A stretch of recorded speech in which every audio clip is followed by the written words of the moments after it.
Walillahi alhamd. Ìgbà tá wá débẹ̀ yẹn ibi mo ń lọ nìyẹn. Lóòótọ́ embarrassment tí mi ríru ẹ̀ rí mo kàn ní court. Ẹni tó jẹ́ adájọ́ nínú court yẹn ntọ́ ọkọ sọ ni pé I don't know you and I don't want to know you. I don't know you from Adams. I don't know you. I don't know your name. I don't do anything about you. Mo wá wò báyìí mo ní it's not strange. Kò lè dùn mí pé o mọ̀ mí. Torí pé o lè jọmọ àwọn ẹni ire kó jọmọ ìpìlẹ̀ kó ní bíbí kó ló mọ̀ mí. Ńgbà Ọlọ́run wá kẹ́mi pátápátá Sheikh Labib Lagbaji wá dé. Ìgbà Sheikh Labib kọ́kọ́ fún mi ní recommendation láyé n tó sọ ní pé ẹni tẹ́ mú tẹ́ ẹni tó dúró yìí tẹ́ ẹni ọ̀ka tẹ́ ẹni ò gbọ́dọ̀ jókòó yìí tó dúró yìí mọ̀ ni ọmọ ìpìlẹ̀ ló dúró yìí ọmọ àwọn ẹni ire ló dúró yìí ọmọ àwọn tó nítumọ̀ nú ayé ló dúró yìí òun fúnra ara rẹ̀ ẹni Ọlọ́run wá kà sí láyé ni ẹni Ọlọ́run kà yẹ láyé ni Alhaja Kaola náà lẹ́ni ó dúró báyìí ọ̀dà àkílẹ̀ ní. Jẹ́ kí wọ́n á fi léyìí kí n sáré sọ̀rọ̀ kan kí n tó lọ ní Al-Qur'an pẹ̀lú conversation Ọlọ́run ọba wa àtàwọn màláíkà ṣáájú kọ́lọ́run kó tó ju àwọn èèyàn sínú ayé wípé ẹ máa lo ayé. Ẹ jẹ́ n sọ nǹkan kan fún all lawyers gbogbo lawyer ọjọ́ tá nàbì ní conversation pẹ̀lú gbogbo àwọn sọ̀hábà nípa pé ta lọ́lọ́run ó yọ́nú sí jù lálkìyàmà ànábì ní teacher ni nítorí pé àwọn kò sí téèyàn lè jẹ́ láyé teacher ní í ṣe sábàbí gbogbo oríire tọmọ ènìyàn ń ṣe láyé. Wọ́n tún bi ànábì pé lẹ́yìn teacher tá a tún ni ó ní lẹ́yìn náà ó ní pé òun náà ni àwọn doctors torí pé wọ́n yọ àwọn èèyàn Ọlọ́run fi wọ́n ṣe sábàbí àlàáfíà fún ayé. Wọ́n wá ní ta lọ́lọ́run bínú sí jù ànábì ní adájọ́ ni àtàwọn lawyers ànábì ní adájọ́ ni àtàwọn lawyers nítorí pé gbogbo aburú ayé àwọn girama kó aláburú pé n tó sọ rèé ní court nítorí pé gbogbo aburú ayé àwọn girama kó aláburú pé n tó sọ rèé ní court. Wọ́n tún béèrè pé oníṣẹ̀ríà ńkọ́ wọ́n ní kó dáwọ́lá òkàna ṣẹ̀ríà nítorí pé omi àtẹ̀jẹ̀ òun ló ń rọ̀. Àní bẹ́ẹ̀ ẹ dákun mo fẹ́ bẹ̀ gbogbo ẹ̀yin lawyers ẹ̀tẹ̀yìn adájọ́ ní Ìlọrin ẹ̀yin irú tí ń wọnú Ìlọrin ti pọ̀ jù kí ló dé tó jẹ́ pọ́dọ̀ yín náà ni wọ́n ti máa plan láti bà ti mùsùlùmí ẹgbẹ́ wọn jẹ́ kí ló lè fà á kò yẹ ká ilé aláwòrán aburú bẹ́ẹ̀. Auzubillahi minash shaitanir rajim bismillahir rahmanir rahim. Kí n tó sọ̀rọ̀ ẹ kọ́kọ́ wo fídíò yìí náà bismillah. Walillahi alhamd. Ìgbà tá wá débẹ̀ yẹn ibi mo ń lọ nìyẹn.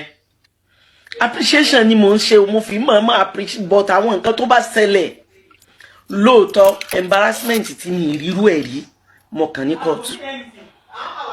Ẹni tó jẹ́ adájọ́ nínú court yẹn ntọ́ ọkọ sọ ni pé I don't know you and I don't want to know you. I don't know you from Adams. I don't know you. I don't know your name. I don't do anything about you. Mo wá wò báyìí mo ní it's not strange. Kò lè dùn mí pé o mọ̀ mí. Torí pé o lè jọmọ àwọn ẹni ire kó jọmọ ìpìlẹ̀ kó ní bíbí kó ló mọ̀ mí. Ńgbà Ọlọ́run wá kẹ́mi pátápátá Sheikh Labib Lagbaji wá dé. Ìgbà Sheikh Labib kọ́kọ́ fún mi ní recommendation láyé n tó sọ ní pé ẹni tẹ́ mú tẹ́ ẹni tó dúró yìí tẹ́ ẹni ọ̀ka tẹ́ ẹni ò gbọ́dọ̀ jókòó yìí tó dúró yìí mọ̀ ni ọmọ ìpìlẹ̀ ló dúró yìí ọmọ àwọn ẹni ire ló dúró yìí ọmọ àwọn tó nítumọ̀ nú ayé ló dúró yìí òun fúnra ara rẹ̀ ẹni Ọlọ́run wá kà sí láyé ni ẹni Ọlọ́run kà yẹ láyé ni Alhaja Kaola náà lẹ́ni ó dúró báyìí. Naam, ẹ̀yin tí ẹ sọ pé kéèsì Sheikh Muhammadu Taofeek AKEWUGBA Gold òun ni ọ̀rọ̀ tó wà lẹ́yìn kìí ṣòun in tó bí remand òun lẹ gbọ́ yẹn, in tó bí remand òun lẹ gbọ́ yẹn, torí wípé ìwọ tó kọ́ sí under alif dawa ló jẹ́ ń jáde o, ṣó ti yé nísìn.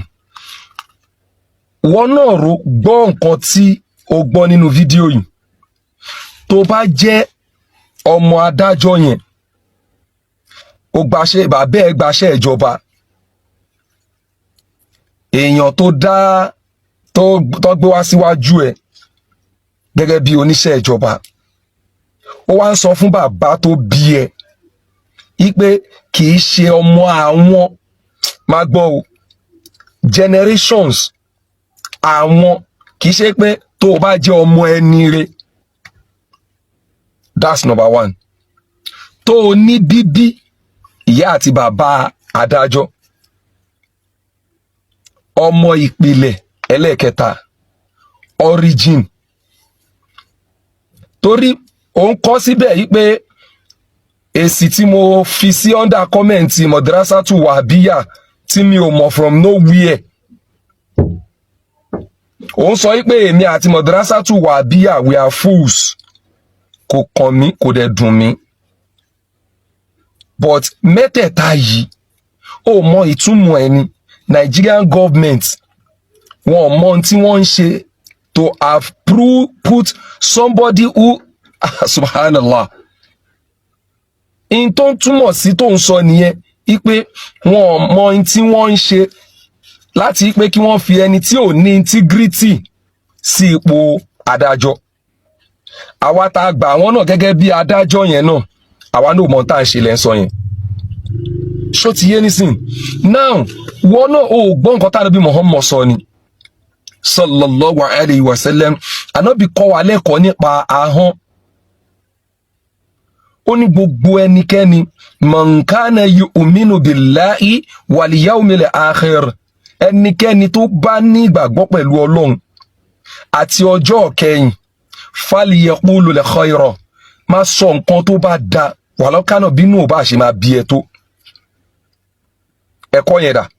So ìwọ nísìn o wá rí kíní yẹn torí kọ́mẹ́ǹtì tí mo kọ́mẹ́ǹtì ó wá ń bú mi, ó mọ̀ pé mo ṣépè fún ẹ, mi ò dẹ̀ bú ẹ, but lórí tí wọ́n gbọ́ yìí tó bí kọ́mẹ́ǹtì yẹn jáde kó ṣe fídíò, tó bá jẹ́ ipò o lè gbarú ẹ̀ fún bàbá títí ẹ̀, tó bá lè gba irú ẹ̀ fún bàbá títí ẹ̀. Now kí ló kan Sheikh Muhammadu Taofik Akewugba Gold nínú ọ̀rọ̀ yẹn? Kò sí. So free him.